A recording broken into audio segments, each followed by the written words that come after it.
Good morning, everyone. It was so wonderful to hear the chanting over there. I'm grateful for your practice.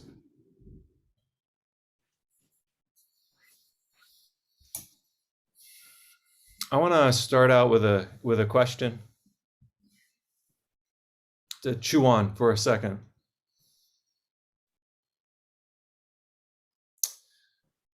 Do you love the Dharma? Do you love the Dharma? And just something to chew on just for a sec here. Do you love the Dharma? When I was early in my training with my teacher, she asked me that question. And actually, the question came from Jack Kornfield to one of his students.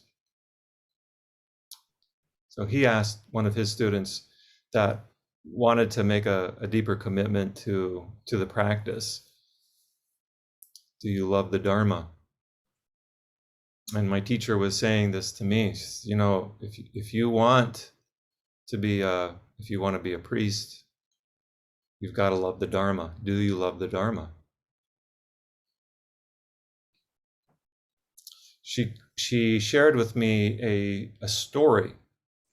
She shared with me a story from her youth. When she was a little girl, she grew up in the town of Lewisburg, Pennsylvania. It's a couple hours drive north of Harrisburg, maybe an hour and a half or so north of Harrisburg, Pennsylvania, kind of in central PA.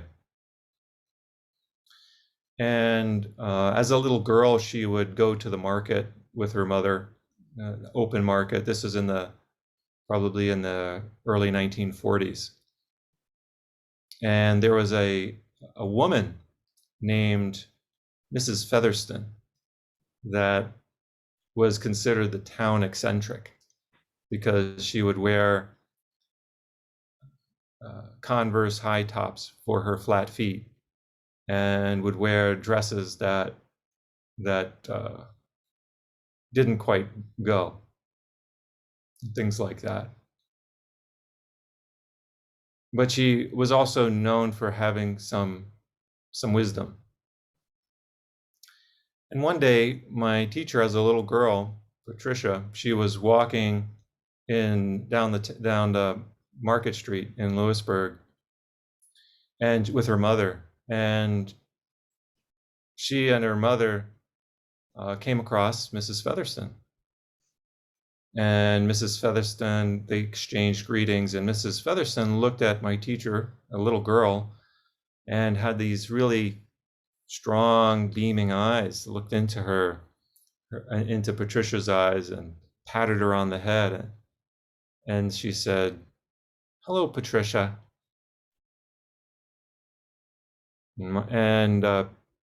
And then they proceeded to go their own ways. My teacher, Patricia, turned to her mother, Evelyn, and said, "Did you see what I saw? Mrs. Featherston seemed to be saying something to me with her eyes. Did you see that?" And Evelyn said, "No, I'm not sure what you're talking about, honey." My teacher later related to me her, "Hello, Patricia." She said with her eyes, "You can do anything you want in your life, but you have to know the price and be willing to pay for it."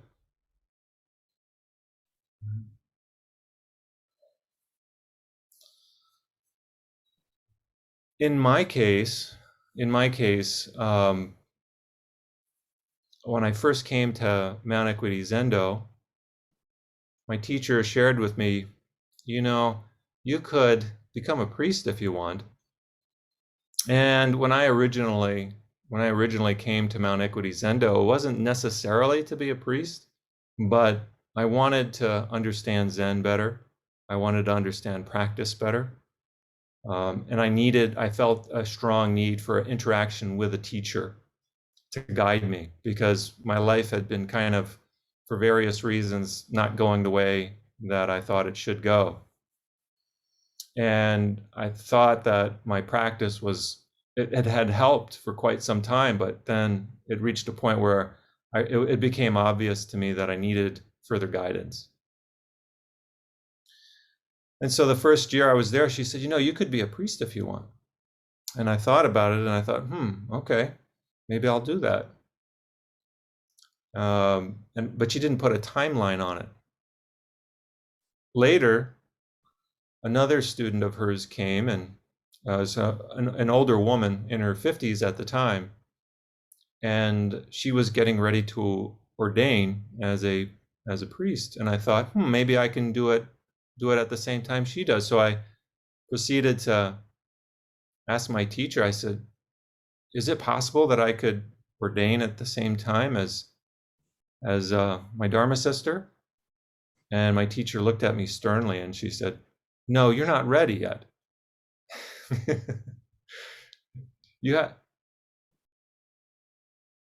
She's ready. She's had a lot of life experience. You haven't. And plus, I don't want you just going in on somebody else's energy, going in on her coattails. And I was kind of upset by that response, because I thought I was there first. But I accepted it, and it was a good Dharma lesson for me. And so I waited another year, and still there was nothing. I asked my teacher again, and she was like, I don't think you're ready. I waited 6 years. And by the 6th year, I had come to the conclusion that it was not necessary for me to be a priest. So I'm doing okay without these special robes. And I realized it's not about the robe. It's not about these robes. And I was totally content with simply practicing, in the way I had been up to that point, as a lay person, with no expectations of taking on any leadership role or any higher position. I had fully let go of the idea of being a priest. And around that same time, within a couple of weeks of that, that mental clarity, again, it took me 6 years to get to that point. And I was living in residence with my teacher for that whole time. By the time I came to that point, kind of mentally, and I felt secure in myself, that I was okay as I was. My teacher then said, you can be a priest now if you want. So then I had a decision to make. Do I really want to be a priest, or do I not? Right? But it made me, that whole process was extraordinarily valuable for me. I was young, when I entered. By young, I mean 22, 23. So 6 years, I was 29, almost 30. I was 30 by the time I ordained. But that process was invaluable. It was invaluable for me to clarify, what am I doing here? What do I really want? Is it status? Is it power? And yeah, there was something there, and it was helpful. The waiting process was helpful, because it helped me to, on a visceral level, let go of that hunger, that desire for power. Recently, I wrote about the student-teacher relationship in Zen practice.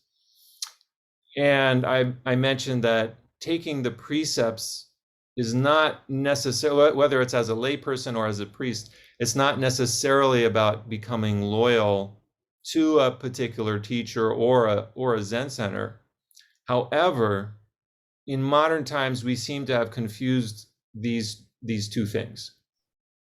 Right? We seem to have confused this receiving of precepts with the student-to-teacher relationship. But and I'm not saying that we shouldn't commit to a teacher or that we shouldn't commit to a Zen center. That's not what I'm saying. But in modern times, we seem to have confused these two, the taking of precepts with a student-teacher relationship. And to clarify, in Soto Zen in particular, the teacher-student relationship is not the same as a kind of a guru relationship. Even in my own teacher's case, part of what she expected from students of hers was to sow a rakusu and take the precepts. That was an expectation. If you wanted to be in a relationship with her, that's what you had to do. She required that you go to a certain number of sesshin per year. It was 10 sesshin a year, 3-day sesshin. And the third thing was that, that was, and then taking a kind of a precepts class. And there's nothing wrong with these things, but it confuses the Dharma with the teacher. And this is the thing, kind of my point here, that we confuse the Dharma with the teacher. So that's why I want to come back to this question of, do you love the Dharma? Right? Do you love the Dharma? That's what we need to be in it for. We need to be in this for the Dharma. And even traditions that are guru-centered, they are also, I've witnessed them being also clear about not getting stuck in the physical form of the guru. This is a quote from Integral Yoga magazine, and I thought it was helpful, so I'm going to share it here. This is the quote: "Why should we meditate upon the feet of the guru?" Now remember, when we do bows in the Zendo, we're in lifting our hands up above our ears, we're lifting the feet of the Buddha above our heads to show that we're taking refuge. The highest part of ourselves is taking refuge in the lowest part of the Buddha. Right? So it's a humbling type of form that we take. And so we can see a direct connection with what may be considered a Hindu tradition here. Why should we meditate upon the feet of the guru? Because anuragraha, or grace, flows through the feet. This sloka tells us that we should meditate on the state of the guru. What is the state? It's eternal and all-pervasive. We are not talking about a physical teacher, but the imperishable embodiment of the world universe before our very eyes. So I want to underscore this. We're not talking about a physical teacher, but the imperishable embodiment. Right? So we need to be careful. In Soto Zen is in some places it's explicit about not making that relationship. Coming back, do we love the Dharma? Do you love the Dharma? Right? And again, I'm not saying that we should disavow our loyalties or not love our teachers. We find them very attractive. And that was the case for me in connecting with my teacher. Not in a strange way, but in the sense of that teachers are like magnets. They pull things out of us that we didn't realize we had, or that's their potential. We enter states of mind that we didn't realize were possible. And you can imagine your own relationships, right, with previous teachers or present teachers. Have you entered states of mind that you didn't realize were possible just by interacting with a teacher? Teachers give us encouragement to keep on our toes and not get stuck in one particular place. And this is what this particular koan story is about, right? Namely Gokoku's 3 embarrassments. I'm looking at the Book of Equanimity, and this is case 28, Gokoku's 3 embarrassments or 3 shames. In fact, I'd like to put it up if somebody, I'm not sure if I have hosting capacity. I'd like to share my screen if possible. I'll see what I can do. Okay, thanks. No hurry here. I just want to say though here that Nebraska Zen Center, from my perspective, is in a unique place right now because you're kind of in this interim position. We're in this interim position together, and this could be a good thing for the time being. This it can help us to reflect on this relationship, right, with the teacher. That it's not the practice of Zen is not about the teacher, right? It's about the Dharma, practicing for the sake of the Dharma, for truth, right? The Dharma is truth. So let's take a look at this. Let me see if I can share my screen. Yeah. All right.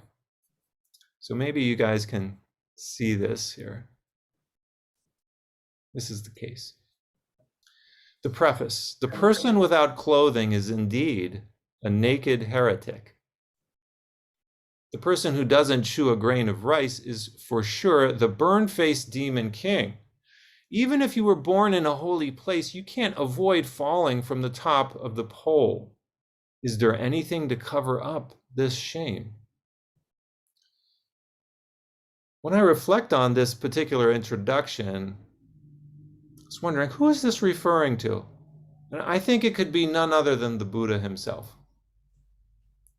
Who's the person who is a naked heretic, who doesn't chew a grain of rice and was born in a holy place, right? We can say these things about the Buddha himself. From a perspective of Hinduism, Buddhism is a heretical school. The Buddha himself, he practiced asceticism. He's said to have eaten 1 sesame seed a day or something like that, fasting, trying to attain the way. He was born in, we can question whether his being born in Kapilavastu made it a holy place, or if it was a holy place even before that. But in any case, from my perspective, this could be a reference to the Buddha himself. Here's the case. Attention. A monk asked Gokoku, when a crane stands upon a withered pine, then what? Gokoku said, on the ground below, it's a shame. The monk then said, when dripping water freezes, then what? Gokoku replied, after sunrise, it's a shame. The monk then said, at the time of Esho's persecution of Buddhism, where were the good gods to protect the Dharma? Gokoku said, for the 2 guardians of the Triple Gate, it's a shame. All right. So let's dig in a little bit into this case and see what we can perhaps discover. This word shame. So let's. I think we have a lot of shame around shame. Maybe shame itself can potentially bring up shame. A student shared recently an article that was written by a psychologist around mindfulness practice, and it was actually a critique of mindfulness practice. After having some experiences with practicing mindfulness, he wanted to test it out, and he was particularly interested in understanding if what might be some problems with mindfulness practice for people, in a somewhat clinical setting. And I would add there that when mindfulness practice is removed from the religious or the cultural setting in which it was embedded. And what he discovered through experimentation is that mindfulness actually reduced a person's feelings of guilt, perhaps of shame. And he thought that was a bad thing because it prevented them from actually facing the issues that they needed to face. And he recommended as a counter to that loving kindness practice. I think I think that's a helpful piece of advice, that especially if we're not so interested in the religious elements of Zen and Buddhism, it can become, the practice itself can become fairly self-centered, especially if we're talking about mindfulness, right? Practicing mindfulness by itself, where the attention is drawn inwards, and we're not necessarily so concerned about our relationships. And it can have the effect of reducing our sense of guilt or shame about things. And as a counterbalance to that, then loving kindness or metta practice could be a helpful antidote, perhaps. But this is not what these shames are referring to. So let's kind of tease this out. This is not, so this shame that we might be, if we're using mindfulness practice to reduce our sense of guilt or shame about something that we have done in the past or something that we're not facing, that's a shame, but that's a different kind of shame. So what's the shame here that's being referred to? So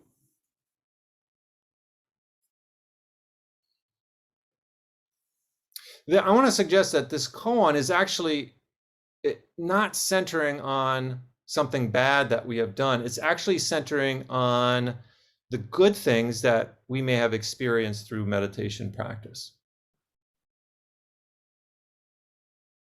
It's really about our tendencies towards arrogance, especially with regards to spiritual experience. And I'll just share another story from my teacher.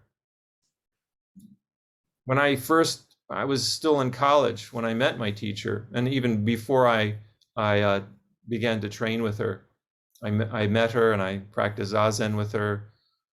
I must have known her for at least a year. And I had an experience when I was sitting in meditation by myself. Actually, there was a friend with me at the time, and then he got up and he left and he had to go and do something else, and I kept sitting. But sometimes when we sit, we leave an imprint in the space. And you can feel that imprint in a place that has had a lot of deep sitting.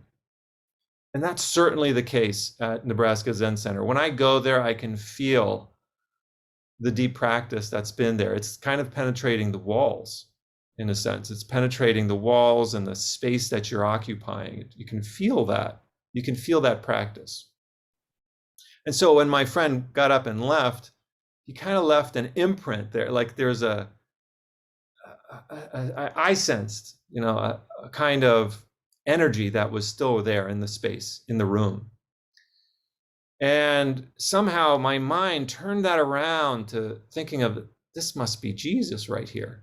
He's in spiritual form.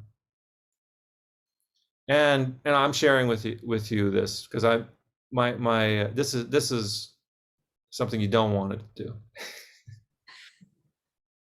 I shared this story with my teacher and I said to her, I think I saw Jesus doing this. I think I saw Jesus. I laugh now because it's embarrassing. It's kind of embarrassing to talk about it. And to even think that, like, I actually brought that up to my teacher and she said to me, well, whoopee. And I was like, completely deflated. I had been holding on to this experience, and it had been at least a week since I had that experience. And I was like, I got to tell my teacher about this. I've got some special thing that happened to me.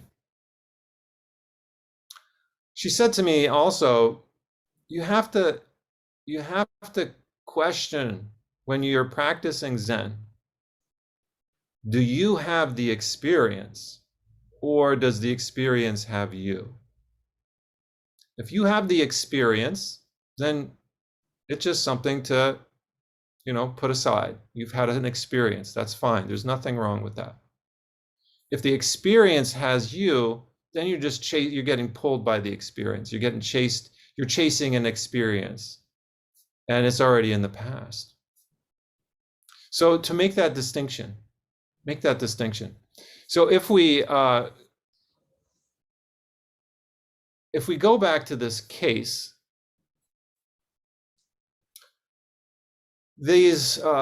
one way this dialogue can be understood. Let's look at it once more.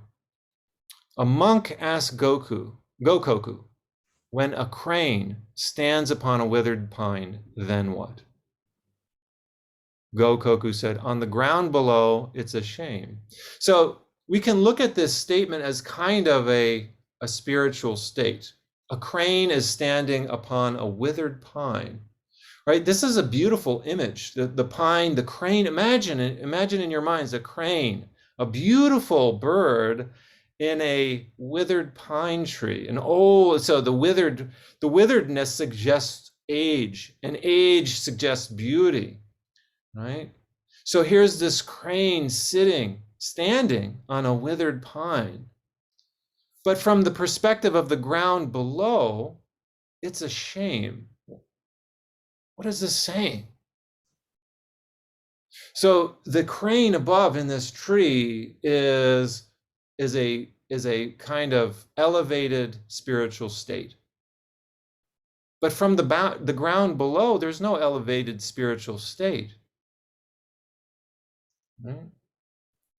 When dripping water freezes, then what?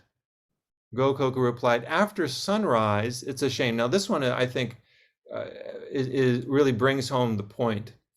When dripping water freezes, what then? After sunrise. So what are we doing when we're sitting in Zazen? We are in a sense like that water freezing, right? We're coming into stillness. And we're coming into stillness. The water is freezing. After sunrise, when the temperature starts to heat up, it's a shame because you can't hold on to that. You can't hold on to that experience. You got to let it go. If you stay in the Zazen posture when you need to get up, that's not practice, right? So Dogen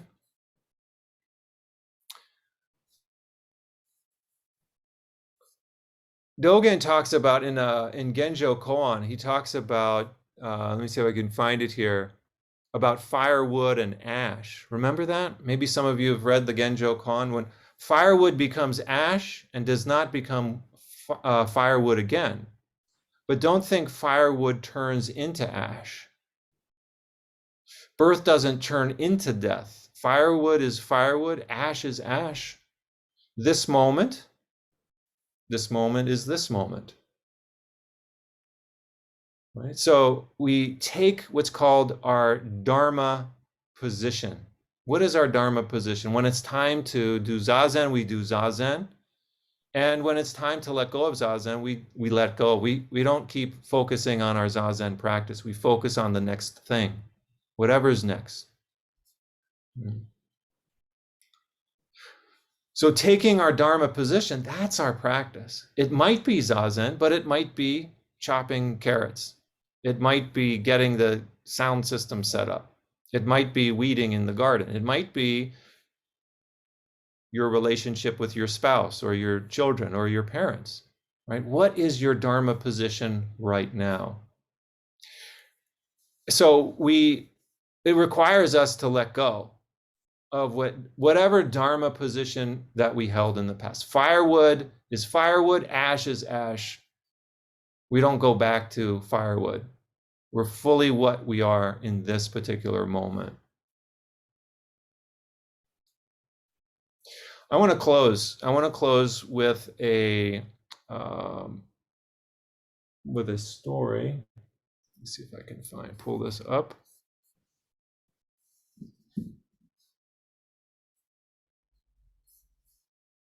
This is further on in the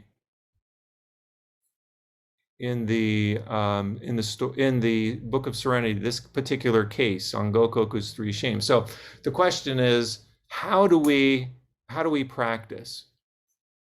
Okay, how do we practice the Dharma? And I've given a couple of things. One is we have to do it, one, for the sake of the Dharma, right? Not for the sake of a teacher. We have to do it because we love the Dharma, but also being willing to let go of previous experiences. So that's another thing. So here's the story.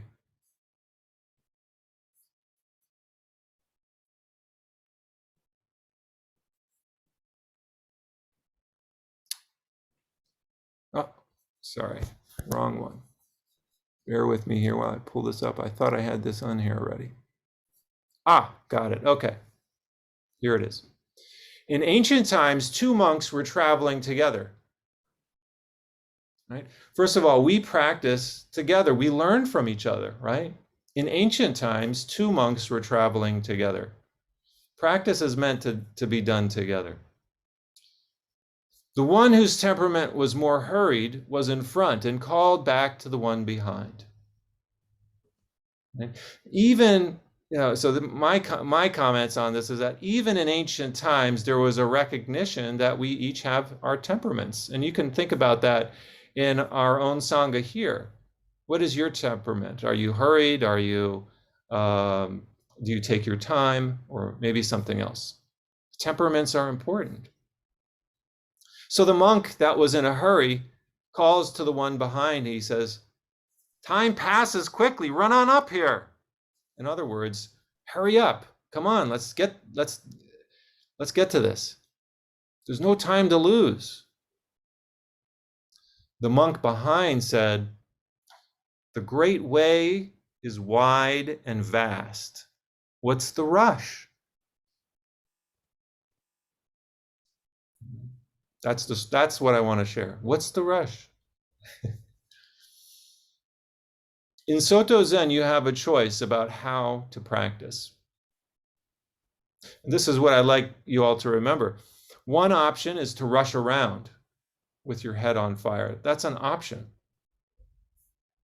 Right? To every moment is the last moment.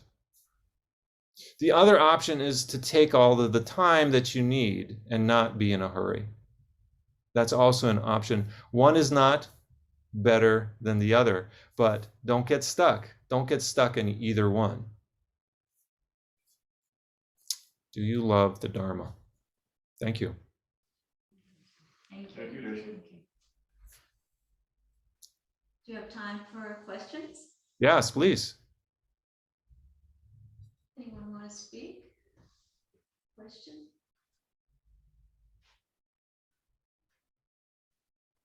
I guess I missed a definition of what does it mean to love the Dharma? Do you mean, because I hear being attached to a sutra.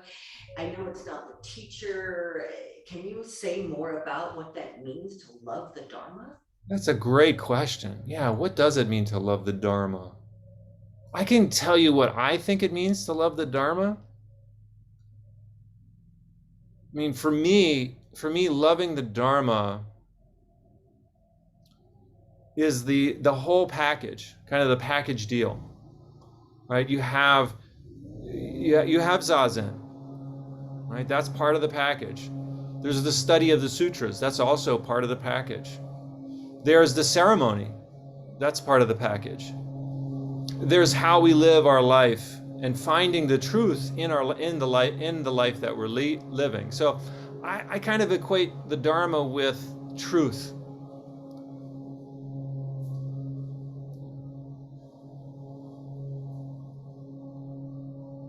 I think that the question about a teacher is really a puzzling one, I think, in Soto Zen, or in Zen in particular, because we're told in the practice of Zen Buddhism there are two pillars or two main points. One is sitting meditation, and the other is the relationship between student and teacher. And then if you read some things that Dogen said, it almost advocates this blind adherence to the teacher. If the teacher tells you to do something you think is wrong, just do it. But then you look at his life and you realize he went to teacher after teacher after teacher, until he found the one that he liked in China. And then he went back to Japan too. So, a person just sort of reading these aspects of Zen Buddhism and Soto Zen, could get confused by that, I think, in terms of the relationship. You can't hear you. We can't hear you.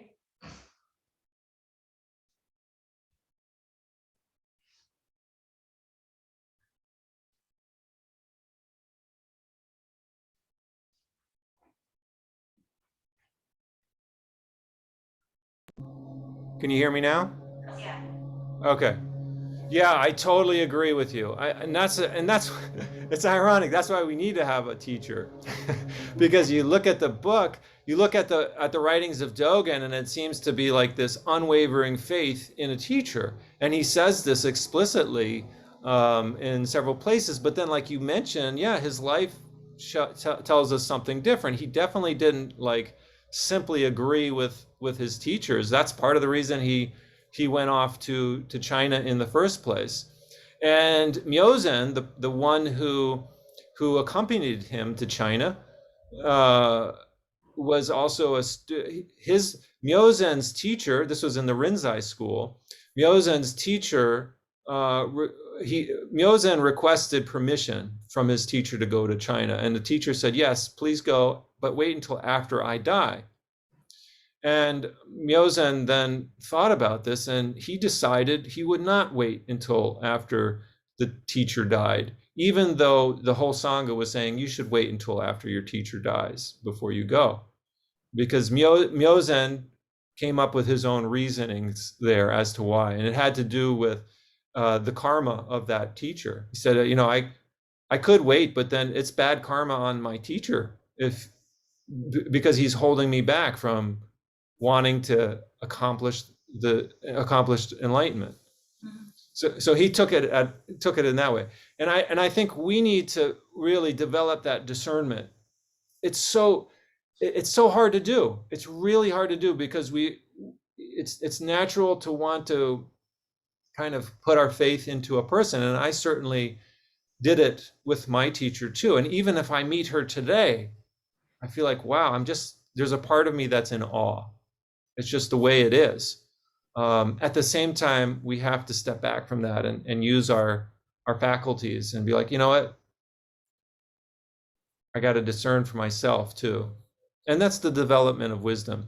And there's also, the Rinzai school has a lot of examples of that. Master Rinzai saying, if you meet the Buddha on the road, kill the Buddha, things like that can also be a helpful antidote to that tendency. Yeah. Didn't Myozen die on the way to China though? He did, yeah. He didn't live to. He didn't make it back to Japan alive. But Dogen took his ashes with him, so he did make it back. Okay. Yeah. Are you are you suggesting, George, that because he died, he had some bad karma in leaving his teacher? Yeah, whatever. Sangha went, ha! You see, you didn't follow your teacher's request. Right, yeah. I know that some of us here have had the experience of working with a teacher where we really felt that we were being helped and, learning more about the Dharma and, and then having it all, sort of explode on us. Mm. So, yeah, and some people who were studying with that teacher decided to remain with that teacher. And, I guess that's the discernment that you talked about making this decision, do I stay with somebody who I feel is helping, me progress, or can that, am I holding on to something that's no longer helpful to me? Mm. Yeah. Yeah, that's yeah. Yes, that's a really good point. It's yeah, we do. We have to discern. There's a discernment process that has to take place there. Do I stay with that teacher, or do I move on? It'll depend on. It's going to be a different, what people decide on that is going to. They have to decide. We can't make decisions for people, and it depends on their circumstances, etc. Whatever they choose, and yeah. And I continually, my teacher presently she's in an assisted living situation, so I can only base my response on my experience with my teacher. There's been times, especially in the early years that I studied with her, where, oh my goodness, I can't, just mind-opening things that happened. Several. I mean, seeing Jesus was just the tip of the iceberg. There was a lot of other things that happened there. I was like, oh wow, I never, and but there was things that my teacher did too that I began to question. Like, should I be following what she's saying here? And sometimes, and I thought, okay, well, let me try it and see if this yields the results I'm looking for. And I came to see, sometimes it didn't yield the results I was looking for. I found it not helpful. And especially now, I mean, I still go to her from time to time. I'll call her and we'll have a Zoom conversation. She's in an assisted living situation. And there's times where she has paranoia, she's displaying paranoia. And I share this because that's just the reality. And it's not news. But I could confuse that for a Dharma teaching, right? Because I'm a human being and I want to see a teacher. But I have to be careful in that situation to not confuse her human side, this paranoia being displayed, with actual Dharma. It's not going to be helpful to me. And when I make that distinction clear in my mind, then here's the human, here's the teacher and a human, different people. You just reminded me that recently I read somebody who described the attitude in Buddhism as benevolent skepticism, which is kind of. Yeah, benevolent skepticism is a good way. And I've shared elsewhere that the best thing about practicing with a teacher is you get to see their human side. In seeing their humanity, it actually is quite inspirational to us because we realize, oh, wait a minute, I can do this too. That's the pull. That's the beauty of working with a teacher is, at first we are attracted to a teacher because we see their, oh, wow, there's something, there's that magnetism present. And certainly my teacher, I just saw the way that she comported herself. She was a classical ballet teacher who, for up until her mid-30s, from 13 years of age to her mid-30s. And then she went into Soto Zen training And Soto Zen, particularly in Japan, puts a lot of emphasis on how you comport yourself in ceremony.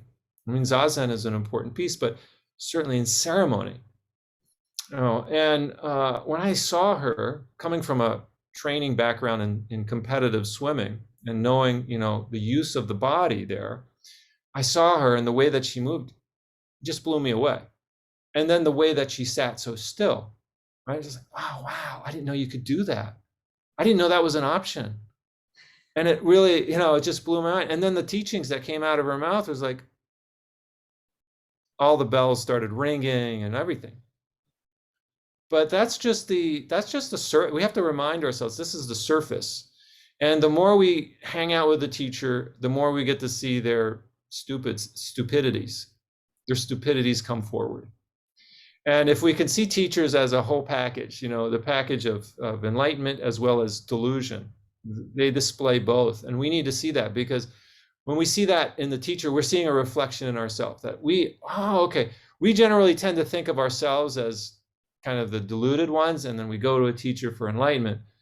But when we start to see the delusion in the teacher, we realize, oh, okay, I have the potential to awaken. That's the gift, I think, of the teacher, more than their enlightened ways is their delusional ways. My teacher would say, the Buddha, she would quote the Buddha saying, you think I'm your best friend? No, your enemy is your best friend. I can't teach you anything, but your enemy will teach you.